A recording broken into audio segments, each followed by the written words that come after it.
Because of God's great love, His compassions never fail. His mercies are new every morning. Great is His faithfulness.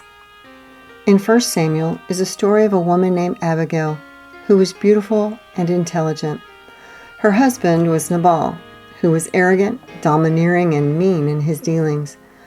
While David and his men were in the desert, he heard Nabal was shearing sheep. So David sent 10 young men in David's name to Nabal, sending blessings to him and his household, and reminding him that when Nabal's shepherds were at Carmel, they were not mistreated and nothing of theirs came up missing. Then they asked Nabal for provisions to help David and his men in the desert.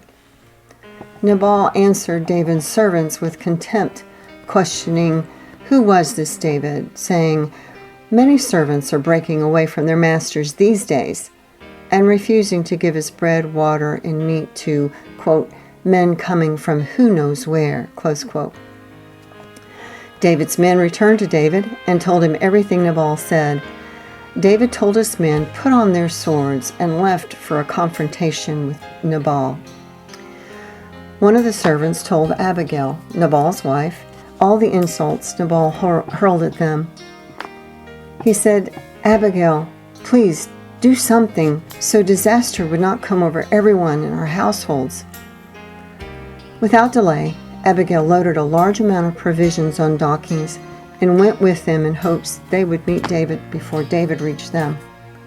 When they saw David, Abigail got off her donkey and bowed down before David, asking for David's mercy to pay no attention to that wicked man Nabal, whose name is Fool. Then Abigail went on, noting, "God will come against David's enemies, and if David will accept her plea of intercession on Nabal's behalf, David will not have on his conscience the burden of needless bloodshed or having avenged himself." David was impressed with Abigail's abilities of persuasion. The next morning, Abigail came home. She told Nabal all the things that happened, and his heart failed him. About 10 days later, Nabal died. When David heard Nabal was dead, he said, "Praise be to the Lord who has upheld my cause against Nabal for treating me with contempt.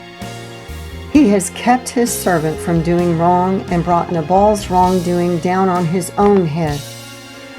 David sent word asking Abigail to be his wife, to which she agreed.